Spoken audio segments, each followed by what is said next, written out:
방금 읽은 우리 마태복음 8장 28절 이하의 말씀, 우리가 지난주 동안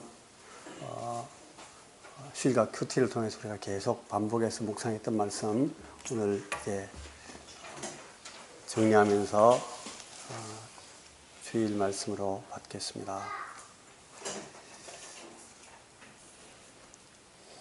우리 인생이 전투다, 투쟁이고 전쟁이다, 이런 말을 많이 합니다. 여러분, 오늘도 우리의 삶에 어떤 모양의 전투가 있습니까?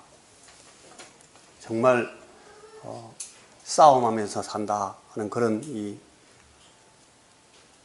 경험을, 그런 느낌을 우리가 매일 절감합니다. 심지어는 가정 안에서도, 그리고 우리가 사는 직장에서, 우리가 일하는 곳에서 계속 어떤 경쟁이나 투쟁이나 전쟁을 계속 경험합니다. 근데 지금 우리 마음속에서도 우리는 이런 싸움에 말려들 수가 있습니다. 이런 것이 우리의 이 삶에 굉장히 중요한 한 이 본질을 설명하는 그런 내용이다 라는 말씀을 우리가 늘 우리 주변에 있는 사람들과 나누면서 살고, 우리 생각 속에서 내가 어떻게 이 싸움을 이길 수 있을까, 그런 마음을 가지고 삽니다. 오늘 우리가 읽은 그 본문의 내용이 그 싸움을 말하고 있는데, 이게 이제 영적인 싸움입니다. 그러니까 이 귀신, 군대 귀신인데 많은 숫자의 귀신이 있어서 네 이름이 뭐냐고 주님께서 물으실 때 우리가 많아서 우리가 이름이 군대입니다, 그렇게 대답하는 걸 봐요. 이 군대 귀신 들린 사람이, 거기에 이제 이 귀신 들린 사람의 인격, 그 사람의 영혼이 있잖아요. 그 영과, 그리고 그 사람을 공격하는 이 군대 귀신과, 그리고 그 앞에 영이신 하나님께서, 사람의 몸을 입고 오신 하나님께서 그 앞에 서 계십니다. 이 영적인 싸움을 우리가 오늘 조금 생각을 해볼 텐데, 여러분, 우리의 삶의 많은 부분들을 다른 방법으로 해석하는 그런 해석의 방법들이 많이 있겠습니다만, 오늘은 이게 이제 영적인 싸움이다 라는 측면에서 이 상황을 보는 겁니다. 그리고 오늘 우리가 읽은 이 본문은 굉장히 그것이 선명하게 싸움의 양상으로 이미 벌어져 있기 때문에 우리가 이해하기가 쉽습니다. 근데 이 성경이 우리에게 이 싸움을 말하면서, 우리의 씨름은 혈과 육에 속한 것이 아니다, 그런 말씀을 합니다. 에베소서 6장 10절 이하의 말씀에 이 하나님의 전신갑주 얘기가 나올 때 그 앞에 그렇게 나와 있어요. 저 본문에 여러분 제가 기록을 하지 않았는데, 에베소서 6장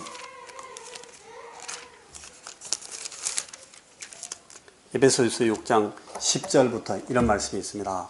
끝으로 너희가 주 안에서와 그 힘의 능력으로 강건하여지고 마귀의 관계를 능히 대적하기 위하여 하나님의 전신갑주를 입어라.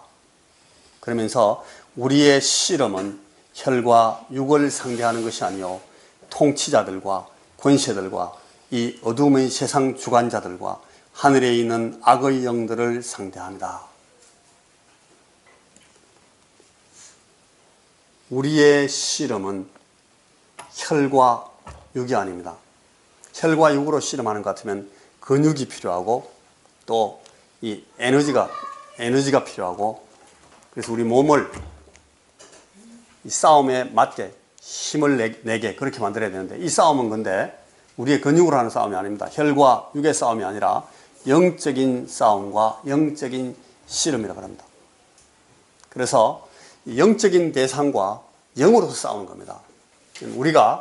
저도 그렇고 여러분들, 우리가 영적인 인격이기 때문에 우리 사람들은 다 영혼이 있고 영을 가지고 영으로 싸웁니다. 영으로 삽니다. 그러니까 이 영적인 대상에 대해서 영으로 싸우는 겁니다. 혈과 육으로 싸우는 것이 아니고, 혈과 육의 싸움 같으면 우리가 매일 이 혈과 육의 훈련을 해야 되겠죠. 그러나 영적인 싸움은 영적으로 싸워야 되는 영적인 싸움의 본질을 파악할 필요가 있습니다. 하나님은 영이시고 또 하나님이 우리를 영적인 존재로 지으셨기 때문에 또 우리에게 대해서 이 영이 오늘 우리가 본 이 본문으로 말씀을 할 것 같으면 이 더러운 귀신 영이 우리에게 우리의 영을 향해서 이 오늘 그 군대 귀신 들린 사람의 그 영을 향해서 전쟁을 걸고 돌격해 오는 겁니다.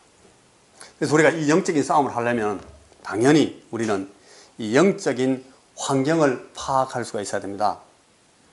영적인 관심을 가지고 봐야만 보이는, 그리고 영적인 안목을 가지고 접근해야만 이해할 수 있는 영적인 환경을 잘 파악을 해요.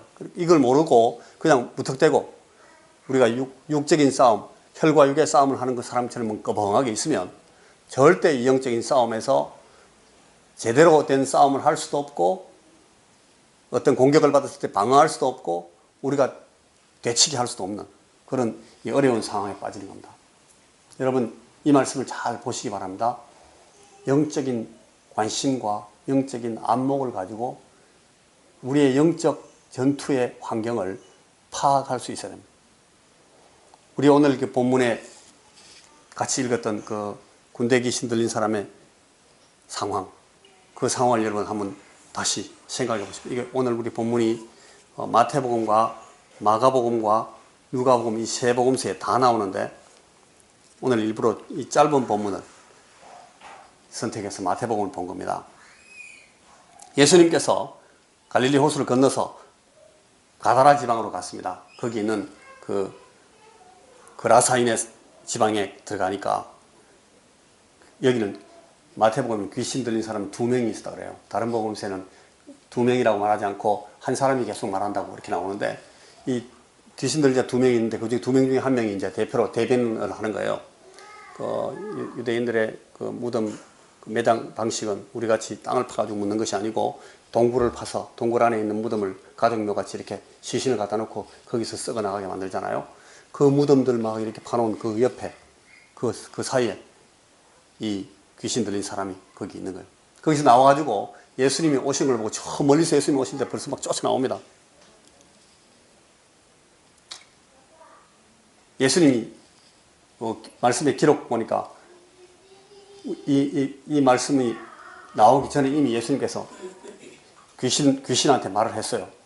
그 귀신 들린 군대 귀신 사람한테 귀신 들린 사람한테 그 속에 있는 영을 향해서 그 사람에서 나와라고 주님이 말씀 명하셨기 때문에 이 사람이 막 쫓아나와서 엎어져서 절을 합니다. 우리를 아직 때가 안 됐는데 우리를 먼저 쫓아내려고 왔습니까? 그렇게 막 얘기를 하는 거예요. 여러분 이게 이 사람이 지금 이 사람의 입을 통해서 막 엎어져서 이렇게 막 얘기를 하지만 누가 얘기하는 겁니까?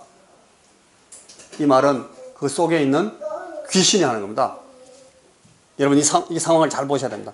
사람이 말을 하지만 사람의 이 성대를 통해서 발음을 통해서 입에 말씀이 나오지만 그 말을 이 사람이 영이 하는 게 아니에요. 이 사람이 영을 붙잡고 있는 그 사람 속에 있는 귀신이 하는 겁니다. 예수님께서 그 귀신에 대해서 지금 대화하시는 것이죠. 그래서 거기서 이 막 상대하면서 주님이 이제 나와라. 네 이름이 뭐냐? 군대입니다. 군대 귀신입니다. 나오라 그러니까 나오기 싫은데 더 큰 권세가 나오라 그러니까 갈 수 없이 복종을 합니다. 하면서 허락을 구합니다. 그냥 아무데나 쫓아내지 말고 저기 있는 이 돼지들 속으로 좀 들어가게 해주십시오. 주님께서 허락하십니다. 그러니까 이 군대 귀신들이 나와서 그 돼지들 속으로 다 들어가는 거예요. 그날 그 돼지 떼가 막 물속으로 다 막 쫓아 내려가서 돼지들이 귀신 들려가지고 막 그 물속으로 뛰어 들어갔는데 죽은 돼지 수가 몇 마리? 2,000마리 정도 됐습니다. 그러니까 그 군대 귀신의 숫자가 몇 명 정도 되는 겁니까? 우리가 계산하기에 2,000명 이상입니다. 그죠? 귀신 2,000마리 이상이 돼지 한 마리에 한 명 들어갔거나 한 마리에 뭐 나중에 비 잡으면 뭐 2~3마리씩 들어갔겠죠. 그러니까 2,000마리 이상이 된 겁니다. 그리고 우르르 쫓아가서 다 그냥 막 그 호수 물속으로 뛰어들어가서 다 죽어버렸습니다. 돼지들이. 귀신들은 안 죽죠. 그러나 돼지들은 다 물속에서 다 죽었습니다. 여러분, 이 영적인 싸움의 환경을 잘 보셔야 됩니다. 그래서 이런 싸움을 우리가 우리의 삶의 환경에서는 어떤 방식으로 이 영적인 싸움이 벌어지고 있는지를 우리가 관심을 갖고 영적인 안목을 가지고 바라봐야 된다는 겁니다. 그래야 우리가 싸우고 있는 싸움, 혈과 육에 속한 싸움이 아닌 영적인 싸움을 우리가 이해할 수 있다는 겁니다. 그게 이제 에베소서 6장에 나오는 그 하나님의 전신갑주, 하나님의 전신갑주를 설명하는 것이 이 영적 싸움을 이해하는 중요한 어떤 설명이기 때문에 오늘 우리가 이 에베소 6장 본문, 우리 잘 아는 말씀이지만 다시 한번 볼 필요가 있습니다.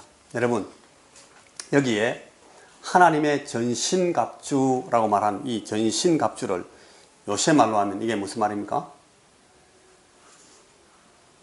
군대 안 갔다 오셔서 잘 모르십니까? 우리 문형제 전신갑주를 요새 말로 하면 뭐겠습니까?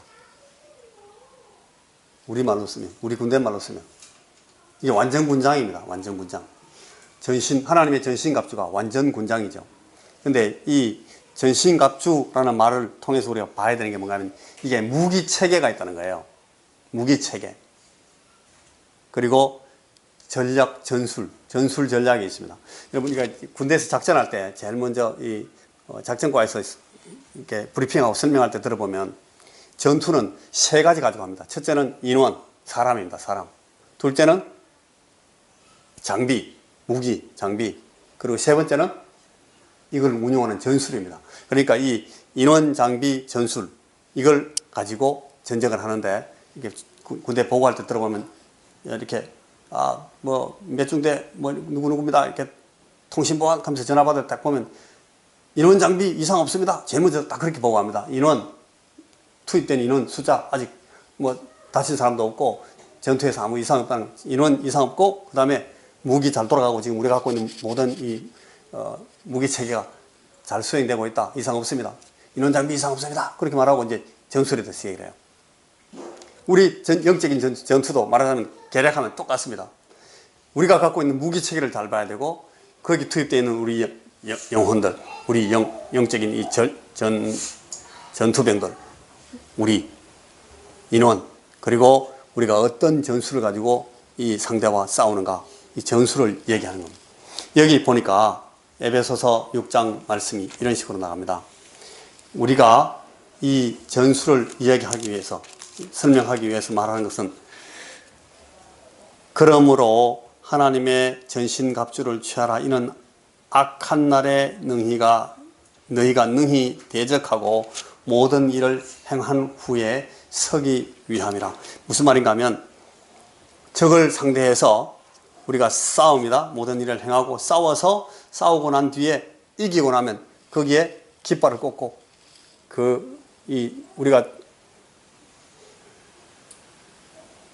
우리가 점령한 그 진지 위에서 stand firm 일어서는 겁니다.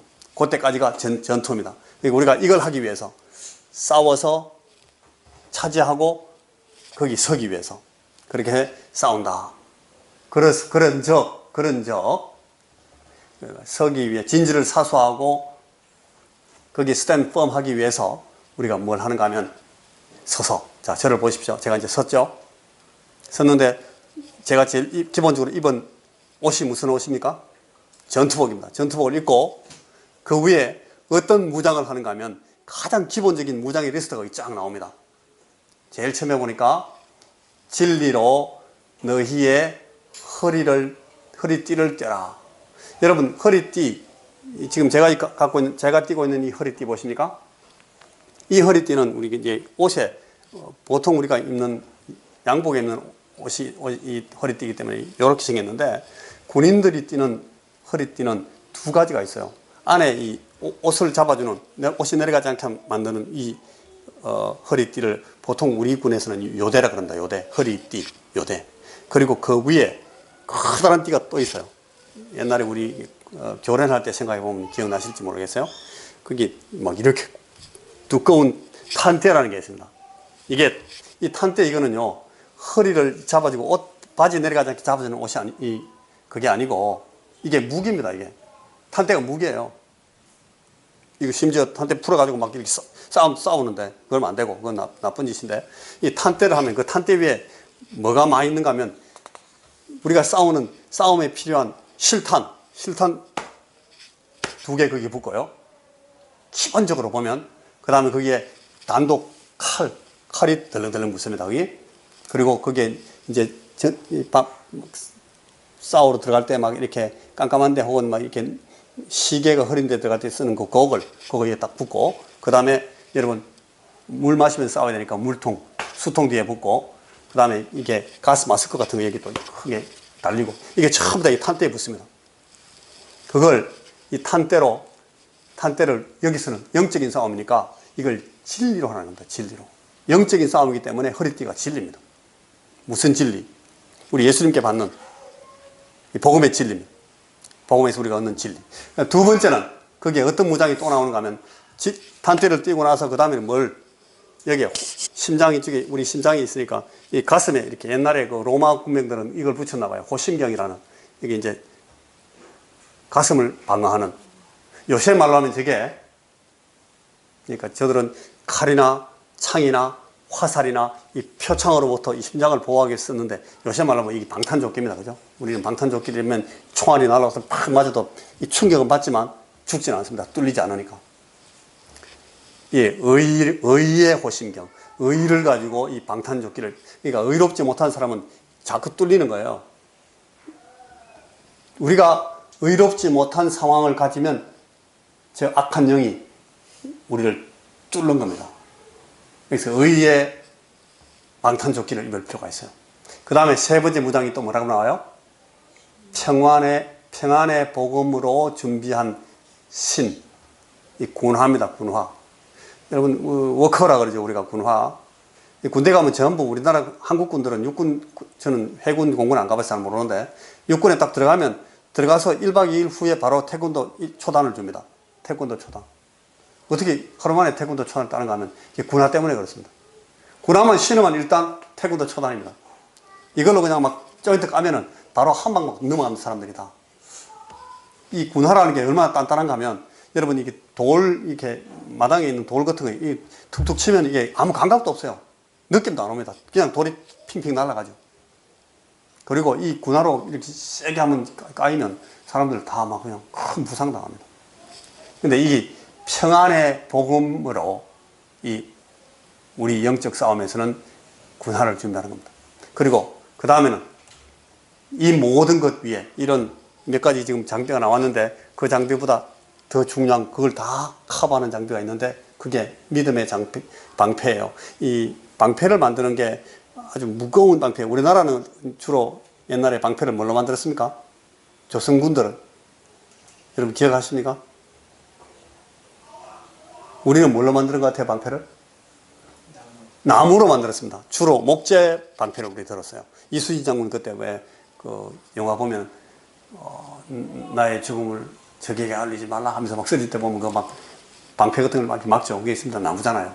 근데 로마군들은요, 저 방패를 가죽으로 만들었어요. 그래서 이 로마 경보병들이 이 가죽 방패가 가볍기 때문에 이걸 가지고 굉장히 빨리 움직일 수 있고 이렇게 전쟁을 했어요. 여러분 그 로마 시대 때 전쟁 그 영화 같은 거 보면 방패를 전부 다 들고 제일 앞에 있는 열들 보면 제일 앞에 열들이 치 나와가지고 방패를 가지고 탁탁탁탁 이렇게 벽을 만들잖아요. 그리고 벽 뒤에 딱 서면 저쪽에서 막 적들이 화살을 쏴도 그 방패에 탁탁탁 다 맞는 겁니다. 네, 그런 식의 방패. 이걸 우리 영적인 싸움에서는 믿음으로 하라는 겁니다. 믿음으로. 믿음을 가져야 이 날아오는 영적으로 우리를 공격해오는 불화살을 막을 수가 있대요. 우리가 은폐하기 위해서. 눈에는 보이는데 공격할 수 없도록 만들기 위해서 이 은폐를 하는 이 모바일 은폐, 움직일 수 있는 은폐물을 갖는 겁니다. 그게 믿음이라는 겁니다. 믿음. 우리가 믿음을 가져야만 사단의 이 악령들, 더러운 귀신들의 불화살을 방어할 수가 있습니다. 뒤에 그 저 내용이 뭔지를 좀 더 보게 됩니다. 그 다음에는 이 눈은 싹 이렇게 방패거리로 눈을 꺼내놔야 적들이 어떻게 움직이는지 볼 수 있잖아요. 그런데 내 머리를 보호하는 건 뭡니까? 이 투구, 요새 말로 하면 저게 헬멧입니다. 그죠? 파이버. 이 파이버인데, 여러분 이 헬멧이 영적인 싸움에서는 구원의 투구입니다. 구원. 머리를 보호하는, 우리 머리를 보호하는, 영적인 싸움에서 우리의 머리를 보호하는 이 무장은 구원입니다. 구원의 투구를 쓰고. 그 다음에는 거기 나와 있는 리스트에 제일 마지막에 뭘로 되어 있는가 하면 성령의 검 곧 하나님의 말씀을 가지라. 이 검. 개인 확인돼요. 요새 말로 하면 이게, 우리는 군대에 있을 때 그 M16 썼잖아요. 이 소총. 아니면 그 특전사 장병들은 이 기관 단총 쏘는데, 기관 단총을 쓰죠. 이게 이제, 개인 화기인데, 영적인 싸움에서 이 개인 화기, 성령의 검, 이걸 어릴 때 제가 설명을 들을 때 자주 그렇게 들었어요. 이게 우리가 갖고 있는 모든 무장 가운데 유일한 공격 무기다. 하나님 말씀을 가지고 공격할 수 있다. 이렇게 하는데, 여러분, 저게 아닙니다. 저 본문 전체의 흐름을 보면 성령의 검 곧 하나님의 말씀, 저것도 방어용 화기입니다. 하나님의 말씀을 가지고 우리를 스스로 지켜야 됩니다. 이 개인 화기가, 여러분, 이 소총이 적을 쏴 죽이는 거 하면 쏴 죽일 수 있죠. 적을 공격할 때 쓰지만, 이게 거의 개인 화기는 알고 보면요, 작전상 이건 방어용 무기로 씁니다. 방어용. 우리가 이 개인 화기를 갖고 있기 때문에 적이 우리를 공격하지 못해요. 튀어나오지는 못하고.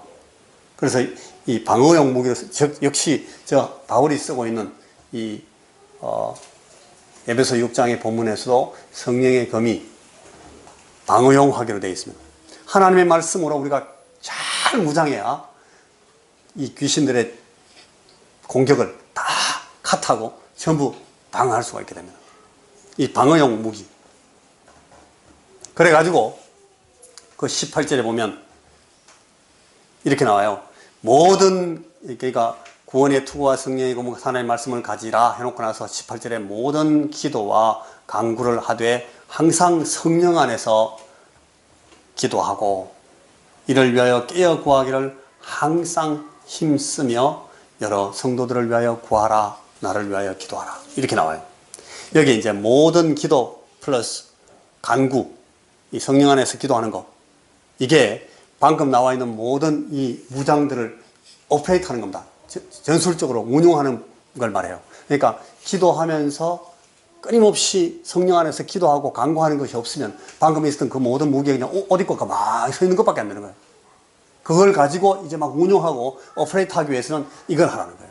모든 기도와 간구로 성령 안에서 기도하면서 이것들을 유지해. 이거 하지 않으면 우리가 영적인 싸움을 할 수 없다는 거예요.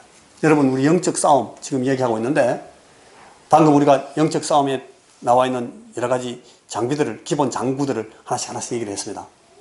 진리의 띠 이야기했고, 의의 방탄조끼 이야기했고, 평안의 복음으로 준비한 신, 복음의 신 이야기했고, 믿음의 방패 얘기했고, 구원의 투구 얘기했고, 성령의 검 곧 하나님 말씀 얘기했는데, 이걸 다 여러분 운용하기 위해서, 오퍼레이트 하기 위해서는 이 기도와 간구로 성령 안에서 계속 나가라. 저 마지막 부분이 없으면 그 앞에 있는 거는 아무것도, 인형에 그냥 입혀놓은 것밖에 안 돼요. 마네킹에 입혀놓은 것밖에 안 된다는 거예요. 이 마음으로, 그 본문을 잘 보시면, 이 마음으로 깨어서 항상 계속 쉬지 말고 기도의 상태를 유지해라. 이렇게 되어 있습니다. 바울이 우리에게 부탁하는 겁니다. 바울이 영적 싸움에 나가 있는, 영적 전투에 투입되고 있는 저와 여러분에게 말하고 있는 내용이 뭔가 하면, 이 마음을 가지고 깨어서 항상 계속 쉬지 말고 기도의 상태를 유지하라. 모든 기도와 간구를 하되 항상 성령 안에서 기도하고 이를 위하여 깨어 구하기를 항상 힘쓰며 여러 성도들을 위하여 구하라. 그리고 나를 위해서도 기도하라. 바울이 그렇게 해놨어요. 아주 기본적인 내용인데, 그러니까 우리가 영적인 싸움을 하기 위해서, 영적 삶을 제대로 살기 위해서, 우리가 하나님 안에서, 이 믿음 안에서 자라나기 위해서, 또 아까 우리 그 주일학교에서 처음에 시작할 때도 했는데, 사람을 살리고 고치고, 사람을 살리고 키우고 고치는 이런 사역들을 위해서 우리가 해야 될 가장 기본적인 상태 유지가 저거라는 거예요. 저걸 하지 않으면, 목사님 제가 참 요새 막 영적으로 너무 안 좋아요. 목사님 제가 기도가 잘 안 돼요. 목사님 제가 지금 막 죄책감이 막 시달리고 있어요. 막 밤에 혼자 막 잘 때 이런저런 막 사단의 공격을 받는 것 같아. 이런 얘기를 하는데 제일 기본은 저거란 겁니다. 저거 하지 않으면 맨날 그런 상황이 일어날 수밖에 없다는 걸 지금 바울이 그렇게 말해주고 있는 거예요. 모든 성도들을 위하여 기도해라. Stay in keeping on pray for the Lord's people. 그러니까 성도들을 위하여 계속 기도하는데 그게 계속 기도하는 걸로 머물러 있어라. 그리고 나를 위해서 기도하라. 이건 전도자인 바울, 그리고 목회자인 바울 자신을 위해서 pray for me, pastor Paul을 위해서 이렇게 나를 위해서 이렇게 기도해라. 너희들 자신이 깨워서 기도하고 이 기도를 성도들을 위해서 기도하고 그리고 이 목사를 위해서 기도하라고 바울이 그렇게 부탁을 하고 있는 겁니다.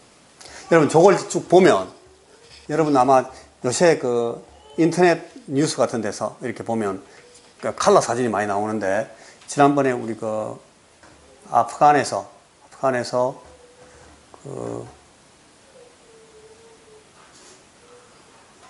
빈 라덴이 무슨 그룹의 두목이었습니까? 제가 갑자기 이름 생각이 안 나는데 빈 라덴이 알카에다의 두목이었습니다. 알카에다의 두목이었던 그 빈 라덴 잡으러 가는 그 특공 대원들의 그 전투병 이름들이 뭡니까? 그게 이제 네이비 실이라 그래요.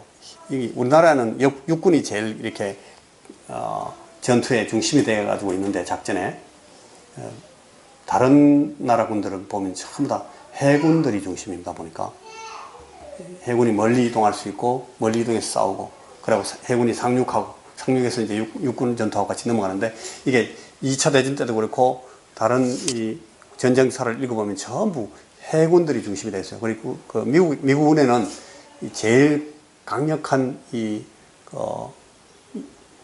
프로페셔널들이 주로 네이비에 있나 봐요. 해군에. 그래서 이름이 네이비 실이에요. 그 용병들을 우리가 외국에서 프랑스 같은 데서 제일 그 얘기들 많이 나오는데 용병들을 프로페셔널이라고 하잖아요. 그죠? 이 프로페셔널 그 장병들이 다 이렇게 서 있는 그런 사진 같은 거 이런 거 보면 그게 전부 다 방금 우리가 읽었던 그 구원의 투구, 뭐 믿음의 방패, 의의 흉배, 그 진리의 띠, 복음으로 준비한 신, 이거 딱 신고 있는 그런 전투병 사람들 딱 이렇게 서 있는 그 모양이 그대로 나와요. 그게 이제 우리나라로 말하면 특전사의 이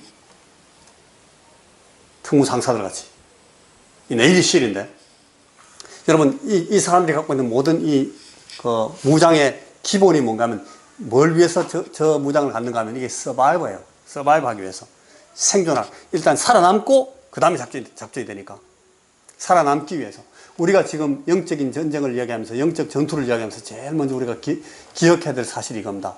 우리가 영적 전투에서 살아남아야 돼요. 그래서 이 서바이브 하기 위한 모든 이 무장들을 잘 운용을 해야 돼요. 방어하고 그리고 경계하고 이 전투 생존성을 유지하고 전투 전문가의 무장과 훈련을 우리가 이 바울이 오늘 이렇게 우리에게 요구하고 있는 영적인 전투를 서바이브 하기 위해서 이 내용들을 잘 유지하라고 바울이 그렇게 부탁을 해요. 근데 여러분 이런 거 있어요. 우리나라 축구 대표팀 야구도 있고 우리나라 축구 요새 최근에 있었으니까 그 이제 월드컵 팀 나간 축구 선수들 생각해 보면 쉬워요. 이 선수들이 11명이 싸우지만 그 피치에는 11명이 올라가서 이렇게 경기를 하지만 팀을 이렇게 뽑아가지고 보낼 때는 보통 우리 국가대표팀에 23명 이렇게 하더라고요. 23명까지 이렇게 팀에 명단에 넣을 수 있어요. 그 사람들은 이제 교체해서 넣을 수 있고 그 계속되는 그 작전에서 사람들을 갖다가 이렇게 감독이 그때그때 바꿔놓을 수 있는데 이 국가대표 선수들을 보내가지고 싸움을 할 때, 경기를 할 때, 이 두 가지의 전술이 필요합니다. 하나는 공격 전술이 필요하고 하나는 수비 전술이 필요하고, 그리고 그 11명이 싸울 때도 그 11명 선수들 가운데 수비수들이 있고 그다음에 공격수들이 있잖아요. 그 수비수와 공격수를 연결하는 걸 링커들을 그 이제 허리 부분, 이걸 이제 미드필더라고 하잖아요. 그죠? 그 미들필더에서 중간에 싸우는 그 링커들을 있고, 그러니까 수비수, 그다음에 공격수, 링커들. 물론 링커들도 공격수가 됐다가 수비수가 됐다가 이렇게 할 수 있죠. 또 작전에 의해서 공격수도 밑에 내려가서 방어할 때는 수비수 역할을 할 때도 있고, 수비수도 막 뛰어 올라가다 뭐 상황이 좋을 때는 수비수도 슛 할 수 있습니다. 공격수로 변하기도 하고. 이렇지만 그 이제 전술적으로 이 세 가지를 우리가 막 같이 운용을 하는데, 그런데 막 수비만 전부 하는 그런 전술이 있어요. 수비 전술에만 치중하는, 이탈리아 사람들이 잘하는 전술인데, 이 수비 전술을 너무 잘하면 빗장 수비라 그래요. 빗장을 걸어 잠그듯이 문을 콱 닫아버리면, 문을 꽉, 이 골문을 닫아버리면 공이 들어갈 구멍이 없다는 거예요. 그럼 골을 넣을 수가 없어요. 빗장을 탁 잠그고 완전히 수비를 잘해버리면, 완벽하게 수비를 하면 경기 끝, 결과가 어떻게 될 수 있습니까? 제일 잘하면, 한 골도 안 먹으면 0대 0으로 일단 비기는 겁니다. 한 골도 안 먹으면. 비기는 거 이상으로 하는 거예요. 근데 이길 수는 없어요. 골 안 넣으면. 이 수비 전술의 최선은 비기기입니다. 그러니까 중동 선수들은 보면 잘하는 거, 한 골 넣어놓고 나서 계속 시간을 끌면서 그 한 골 그것만 지키는 겁니다. 수비를 하는 거죠. 골 넣고 나서 그냥 문 잠가버립니다. 그걸 위해서 하다가 시간은 그래도 45분, 전반 45분, 후반 45분 가야 되니까 그 시간을 다 메꿀 때까지 뭐 하는가 하면 계속 누워서 뒹구는 거예요. 그래서 그걸 침대 축구라 그래요. 그걸 놓고 나서 그다음 막 그냥 넘어져서 계속 시간 끌고 있는 겁니다. 뒹굴뒹굴 굴면서. 시간만 가라 이거지. 그 막 나중에 빨리 안 일어나면 막 카드도 막 주고 이러는데, 비기기 위한 작전입니다. 근데 오늘 우리한테 지금 주고 있는 이 바울의 이 전술이 어떤 의미에서는 저 기본이 수비 전술이에요. 우리 방어를 위한 전술이니까. 왜냐하면 우리는 이 승부를 내는 전투에 투입되지는 않습니다. 사단, 우리의 대적들을 향해서 우리가 공격을 하고 그들의 이 등뼈를 부트리고 그들을 죽이고 막 목을 자르고 하는 그런 전투를 우리 안 해요. 못 해요. 왜냐하면 이미 우리 적들은 다 부러졌어요. 우리에게 주어진 전투는 주님께서 다 이미 제껴놓은 뼈를 부러뜨린 그런 전투를 우리에게 주셨기 때문에, 우리 선발로 나간 주님께서 이미 승부를 다 끝장내놨기 때문에 우리는 이제 그걸 끝까지 잘 유지하면 되는 겁니다. 아까 처음에 시작할 때 그랬잖아요. 스탠드 펌 할 때까지. 깃발 꽂고 탁 일어서서 만세, 그거만 하면 되는 거예요. 우리는 그거 할 때까지 잘 버티는 거예요. 이게 우리 영적 싸움의 본질입니다. 그래서 우리에게 남아있는 이 싸움의 본질은 믿음에 관한 싸움입니다. 영적 싸움, 영적 전투, 영적 전쟁. 근데 이 전쟁이 지금 우리가 아무리 침대 축구하면서 막 뒹굴러도 계속 시간이 남아있어요. 그 시간 끝날 때까지 타임아웃 돼서 삐익 불 때까지만 계속 버텨야 됩니다. 이게 매 순간 날마다 있습니다. 지금도 있습니다. 지금 이 순간에도 우리는 영적으로 공격을 받는지도 모릅니다. 뭐 예배 시간은 아무래도 좀 덜 하겠죠. 예배 시간에 우리가 예배에 집중하다 보면 절대 뭐 공격받지 않겠지만, 우리가 이 자리를 벗어나거나 혹은 이 자리 안에서도 예배 시간에도 우리가 얼마든지 영적인 전투를 할 수 있어요. 영적인 공격을 받을 수 있으니까. 목사가 설교하는데 설교를 통해서 이러면 영적 공격을 받을 수 있어요. 날마다 매 순간 이 귀신들의 돌격이 있을 때마다 우리는 싸워야 돼요. 그걸 방어해야 되는 거예요.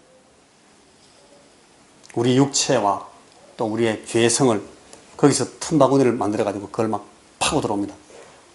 이 믿음의 방패를 가지고 방어를 못하면 불화살을 맞습니다.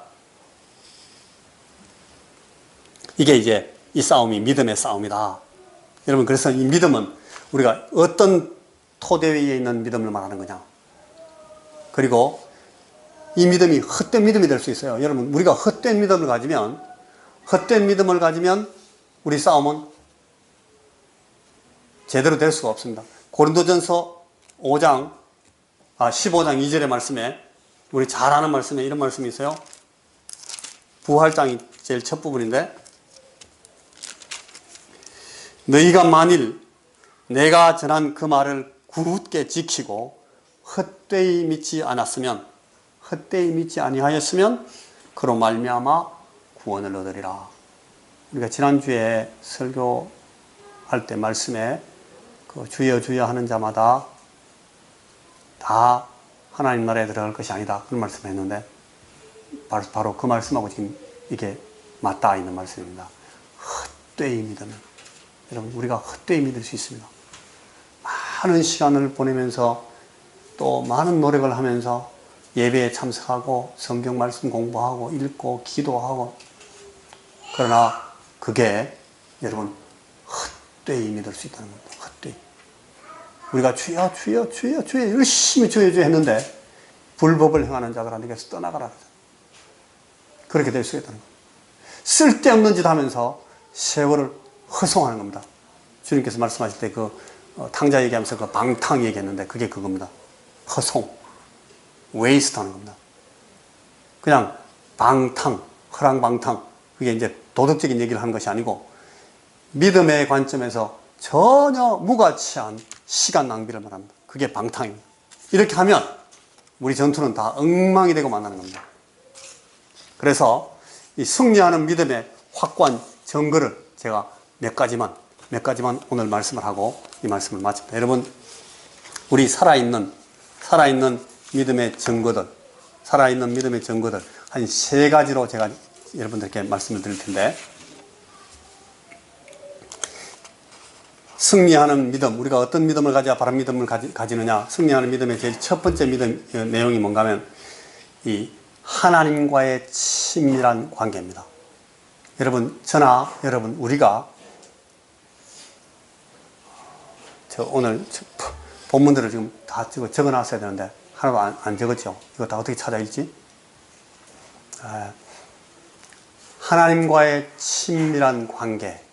요한일서 3장, 우리 성경을 다 찾으십시다. 요한일서 3장, 나왔습니다. 앞에 나왔습니다. 자, 같이 한번 읽어보겠습니다. 시작. 보라, 아버지께서 어떠한 사랑을 우리에게 베푸사 하나님의 자녀라 일컬음을 받게 하셨는가. 우리가 그러하도다. 그러므로 세상이 우리를 알지 못하면 그를 알지 못함이라. 하나님과의 깊은 친밀함을 유지하는 것, 이것만큼 우리의 믿음이 살아있다는 것을 증거할 방법은 없습니다. 우리가 이 하나님과의 친밀한 관계에 들어가는 동안 우리의 믿음은 분명하고 확실한 겁니다. 여러분 스스로 나는 지금 하나님과 충분히 친밀한가?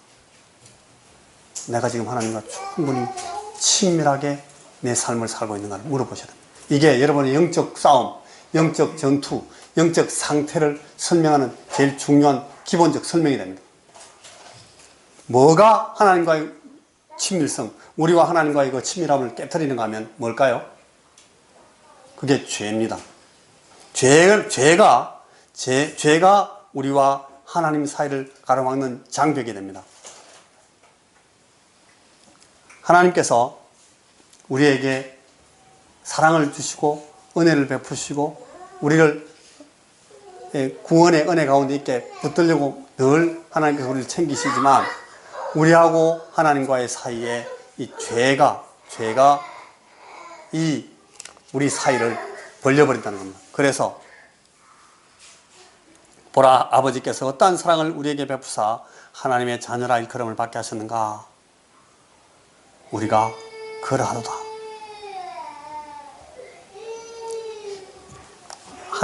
주님께서 우리에게, 제자들에게 너희들은 기도할 때 이렇게 기도해라고 제자들한테 기도를 가르치시면서 너희가 하나님을 아빠라고 불러라, 아버지라고 불러라고, 아버지라고 부르게 하신 그 이유는 이 친밀성을 유지하라는 겁니다. 하나님은 진정으로 하늘에 계신 우리 아버지이십니다. 하나님은 우리가 구하기도 전에 우리에게 필요한 것을 다 아시고 자녀들인 우리에게 늘 가장 좋은 것, the best thing, 제일 좋은 것을 늘 우리에게 어김없이 주시는 분이십니다. 마태복음 6장 7절에서 14절, 25절에서 또 34절, 마태복음 7장에도 쭉 나오고 이런 내용들이 아버지께서 우리에게 주시고 싶어 하시는 것이다 라는 내용들이 자꾸 나옵니다. 근데 이것을 우리가 아버지에게 얻을 수 있는 그런 그 친밀함을 늘 유지하라는 거예요. 이게 제일 첫 번째 기본적인 증거입니다. 두 번째 우리가 살아있는 믿음의 기본적인 증거는 하나님과의 확실한 관계입니다. 확실한. 요한일서 5장 13절 말씀을 같이 읽어보겠습니다. 시작. 내가 하나님의 아들의 이름을 믿는 너희에게 이것을 쓰는 것은 너희로 하여금 너희에게 영생이 있음을 알게 하려 함이라. 영생이 있는 우리에게 저 말씀을 다시 합니다.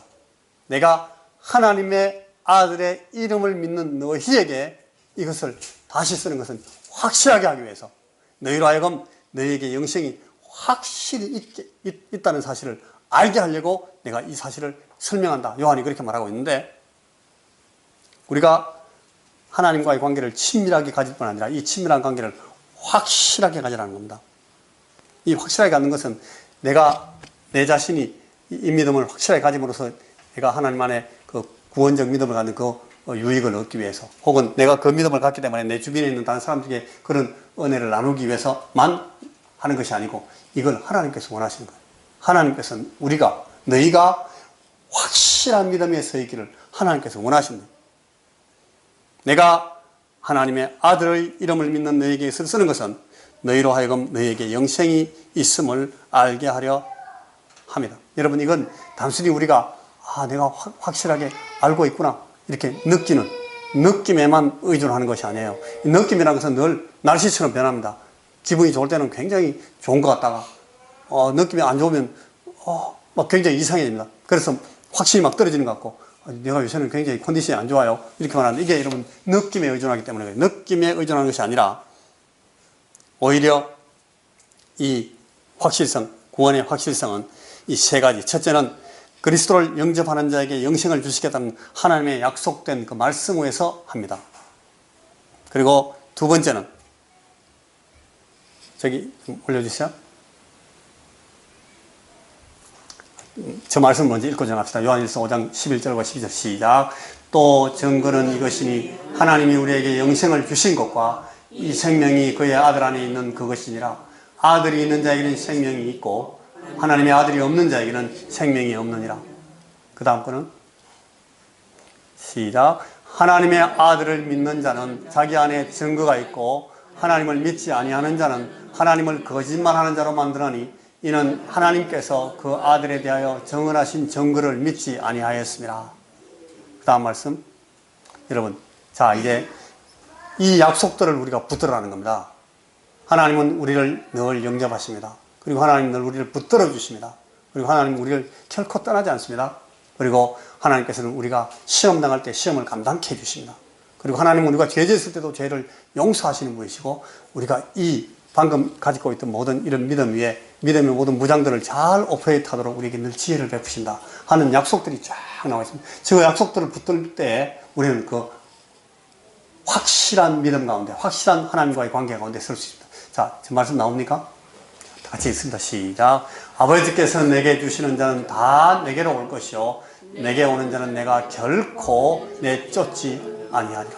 하나님 우리를 받아주십니다. 두 번째 말씀은 시작. 내가 그들에게 영생을 주노니 영원히 멸망하지 아니할 것이요 또 그들을 내 손에서 빼앗을 자가 없느니라. 우리의 구원을, 또 우리의 영혼을 하나님께서 지키십니다. 그 약속입니다. 그 다음 또 말씀은 같이 시작. 돈을 사랑하지 말고 있는 말을 족한 줄로 알라. 그가 친히 말씀하시기를 내가 결코 너희를 버리지 아니하고 너희를 떠나지 아니하리라 하셨느니라. 그러므로 우리가 담대히 말하되 주는 나를 돕는 이시니 내가 무서워하지 아니하겠노라. 사람이 내게 어찌하리요 하노라.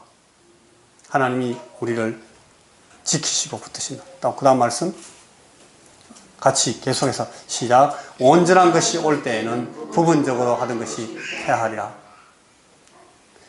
요한일서 1장 9절 시작. 만일 우리가 우리 죄를 자백하면 그는 미쁘시고 의로우사 우리 죄를 사하시며 우리를 모든 불의에서 깨끗하게 하실 것입니다.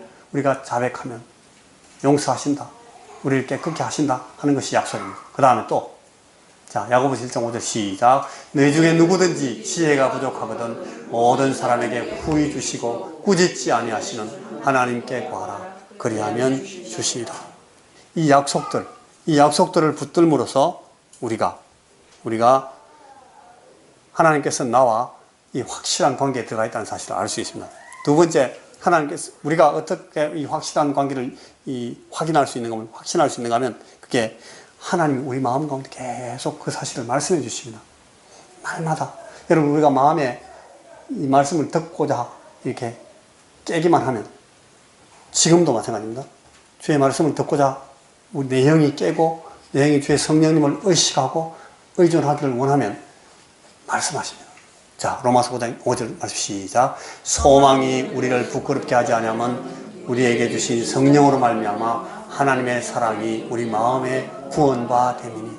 우리 마음에 사랑이, 하나님의 사랑이 부원바 돼서 계속적으로 우리가 이 사실을 확신하게 만들어 주십니다. 말씀해 주십니다. 우리 마음에, 우리의 영에 말씀해 주십니다. 그 다음 말씀 로마서 8장 15절 16절 시작. 너희는 다 무서워하는 종의 영을 받지 아니하고 양자의 영을 받았으므로 우리가 아빠 아버지라고 부르짖느니라. 성령이 친히 우리의 영과 더불어 우리와 하나님의 자녀인 것을 우리에게 증언해 주십니다. 계속해서 말씀해 주십니다. 겁내지 마라. 안 그래? 내가 네 곁에 있어. 내가 너에게 이 믿음 위에 설 때 너를 붙들어 줄 거야. 계속 너는 내 자녀니까 말씀해 주시는 이걸 가지고 우리가 이 하나님과의 확실한 관계에 서 있을 수 있다. 그리고 세 번째는 성경과 경험을 통해서 우리가 아들 되었음을 증거하시는 성령이 우리의 인격을 통해서 그 증거를 확고히 해 주십니다. 그래서 하나님과 우리가 친밀한 관계, 또 확실한 관계, 그리고 이제 세 번째 마지막 한 가지는 더 안전한 관계에 서 있으면 우리는 이 의의 믿음의 확실함 위에 설 수 있다는 겁니다. 자, 세 번째 같이 로마서 8장 14절 시작. 무릇 하나님의 영으로 인도함을 받는 사람은 곧 하나님의 아들이라. 하나님의 영으로 인도함을 받는 사람은 하나님의 아들입니다. 요한일서 1장 9절 말씀 아까 우리가 다 읽었습니까? 요한일서 1장 9절과 요한일서 2장 1절에서 2절. 요한일서 2장 1절 보십시오. 같이 시작. 나의 자녀들아, 내가 이것을 너희에게 쓰면 너희로 죄를 범하지 않게 하려 함이라. 만일 누가 죄를 범하여도 아버지 앞에서 우리에게 대언자가 있으니 곧 의로우신 예수 그리스도라. 그는 우리 죄를 위한 화목 제물이니 우리만 위할 뿐 아니요 온 세상의 죄를 위하시니라. 아까 1절로 다시 한번 돌려보세요. 여기 보십시오, 여러분. 내가 이것을 너희에게 쓰면 너희로 죄를 범하지 않게 하려 함이라. 우리가 주의 손에 붙들리면, 성령 안에서 우리가 서면 우리가 죄를 범하지 않게 될 수 있습니다. 만일 그러나 우리가 죄를 범하여도 아버지 앞에서 우리에게 대언하시는 분이 있다는 겁니다. 대언. 저걸 가지고 중보라 그럽니다. 중보. 우리를 중보하신다. 우리가 이제 중보기도 한다. 우리가 말을 잘못 쓰고 있는 거예요. 우리를 중보하시는 분은 오직 의로우신 예수 그리스도 한 분이 없어요. 의로운 사람이라야 중보할 수 있어요. 우리가 다른 사람이 기도하는 건 중보기도가 아니고 도고입니다. 도고. 어떤 의미에서. 근데 이제 중보적인, 중간에서 우리가 도와준다는 그런 의미에서 중간 미디에이터로 이렇게 기도한다. 그런 데서 그냥 중보라는 용어를 제가 갖다 쓰는데, 우리 구원론적인 의미에서는 사실은 그게 중보자는 예수님밖에 없어요. 근데 저분이 우리가 죄를 범했을 때 우리를 대신해서 아버지 앞에, 이 심판하시는 그 아버지 앞에 대신 말씀해 주신다는 거예요. 그래가지고 우리의 이 의가, 우리의 믿음이 확고해지도록 우리를 도와주신다 하는 사실을 제 말씀을 통해서 보는 겁니다. 그러니까 살아있는 믿음의 기본적인 증거 세 번째는 하나님과의 안전한 관계입니다. 그러니까 하나님과 내가 친밀한가, 내가 확실한 관계 위에 있는가, 그리고 이 하나님과의 한번 우리가 하나님 안에 들어오면 이게 그냥 우리가 죄 지을 때 퀵 그냥 나가 떨어지는 것이 아니고, 물론 우리가 아버지하고 아들 사이에 아버지가 무슨 말씀하는데 아들이 말을 안 듣고 불순종해서 막 대들었다. 이게 이런 대드는 그 과정을 통해서 아버지 아들하고 사이가 멀어질 수 있어요. 근데 이게 아버지 아들 안 되는 게 아니에요. 그죠? 우리가 아버지한테 달려들었다고 아버지 아들 안 되는 건 아니잖아요. 아버지와 아들과의 관계는 계속 있습니다. 단 뭐가 깨지는가 하면 교제가 깨진 거예요. 펠로십. 우리가 죄질 때 그렇습니다. 우리 죄지면 아버지 하나님과 우리 사이에 이 펠로십이 깨지는 것이지, 그것 때문에 우리가 범죄하는 것 때문에 너를 이제부터 내 아들 아니야, 하나님 그렇게 하시지 않는다는 거예요. 그만큼 우리는 안전한 관계에 들어가 있다는 사실을 우리가 계속적으로 확신하고, 이 사실을 우리가 계속 말씀을 통해서 보고 경험하고, 우리가 우리 삶에서 이걸 자꾸 증명해 나가야 돼요. 그걸 통해서 우리는 확실한 믿음, 살아있는 믿음 가운데 서 있을 수 있다. 영적인 전투를 그래서 잘 수행할 수 있다.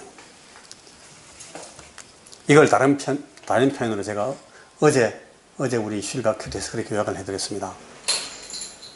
이걸 위해서 우리가 다져야 되는 3가지 스텝이 있습니다.